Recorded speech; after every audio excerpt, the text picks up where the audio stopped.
삼성전자와 SK하이닉스가 AI 메모리 호황으로 현금을 빠르게 쌓고 있어. 두 회사는 최근 주주 환원을 강화하겠다고 밝혔어. 삼성전자는 지속 가능한 주주가치 제고 방안을 검토 중이야. SK하이닉스는 연말까지 구체적인 계획을 내놓겠다고 했지. 두 회사의 현금 여력이 크게 늘면서 주주 환원에 대한 요구도 커지고 있어. 그런데 아직 배당을 얼마나 늘릴지는 공개되지 않았어. 자사주를 얼마나 살지도 확정된 게 없어. 중요한 건 현금이 많다는 사실만은 아니야. 삼성전자는 이미 배당과 자사주 정책을 실행하고 있어. SK하이닉스도 기존 배당 정책이 따로 있지. 그래서 새 발표가 기존 정책보다 얼마나 달라지는지가 핵심이야. 두 회사가 왜 지금 주주 환원을 강화하려는지 볼게. 그리고 어떤 발표가 내 계좌의 호재인지 알려줄게. 먼저 주주 환원 강화가 갑자기 나온 얘기는 아니야. 두 회사 모두 기존에 정해놓은 환원 정책이 있어. 삼성전자는 2024년부터 2026년까지 잉여현금 흐름의 50%를 환원해. 연간 정규 배당은 약 9조 8천억 원으로 정해져 있어. 여기서 중요한 건 올해가 현재 정책의 마지막 해라는 점이야. 삼성전자는 다음 정책을 어떤 수준으로 정할지 결정해야 해. 삼성전자가 단순히 배당을 유지한다고 발표하면 새 호재라고 보기 어려워. 이미 시장이 알고 있는 정책을 반복하는 것이기 때문이야. 삼성전자에서 첫 번째로 볼 건 추가 환원이야. 기존 정책을 넘어서는 배당이나 자사주 계획이 나오는지가 중요해. 두 번째는 다음 주주 환원 정책의 기준이야. 잉여현금 흐름 가운데 얼마를 돌려줄지가 핵심이 될 수 있어. SK하이닉스의 출발점은 조금 달라. 현재 정책은 2025년부터 2027년까지 적용돼. SK하이닉스의 고정 배당은 주당 연간 1,500원이야. 기존 잉여현금 흐름 연동 추가 배당은 중단했어. 그 재원은 우선 재무 건전성을 높이는 데 쓰기로 했지. 순현금과 적정 현금 수준을 확보하는 게 목표야. 회사는 현금 흐름 여건이 개선되면 추가 주주 환원을 검토할 수 있다고 밝혀왔어. 최근에는 주주 환원을 강화하는 방안도 검토하고 있지. 그래서 SK하이닉스에서 봐야 할 건 정책 변화의 폭이야. 고정 배당을 올릴지 추가 환원 기준을 새로 만들지라 중요해. 여기서 배당과 자사주를 같은 돈으로 보면 안 돼. 주가에 작용하는 방식이 서로 다르기 때문이야. 배당은 현금이 주주에게 직접 지급돼. 대신 한 번 늘린 배당을 계속 유지할 수 있는지가 중요하지. 자사주 매입은 회사가 자기 주식을 시장에서 사는 방식이야.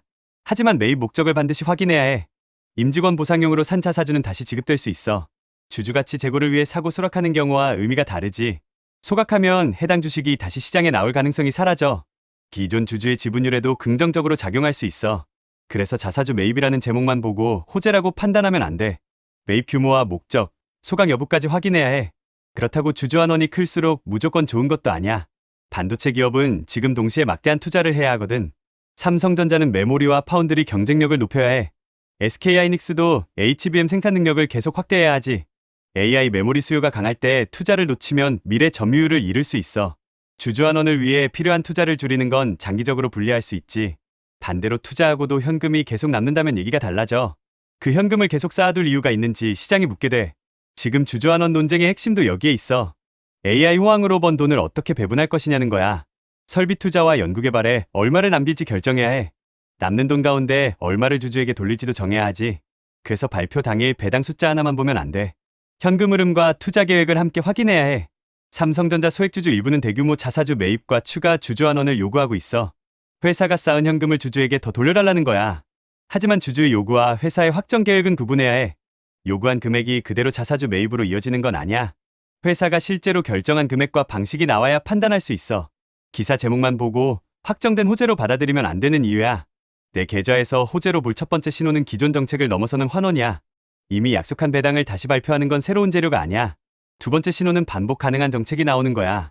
일회성 특별 배당보다 몇 년간 이어질 기준이 더 중요해. 세 번째는 자사주의 목적과 소각 여부야. 주주가치 제공 매입과 보상용 매입은 구분해서 봐야 해. 그리고 가장 중요한 조건이 하나 더 있어. 환원을 늘리고도 HBM과 첨단 공정 투자를 유지할 수 있어야 해. 삼성전자 투자자는 다음 주주 환원 정책을 먼저 보면 돼. 현재보다 환원 기준이 강화되는지가 핵심이야. 추가 배당이나 주주가치 제고용 자사주가 나오는지도 봐야 해.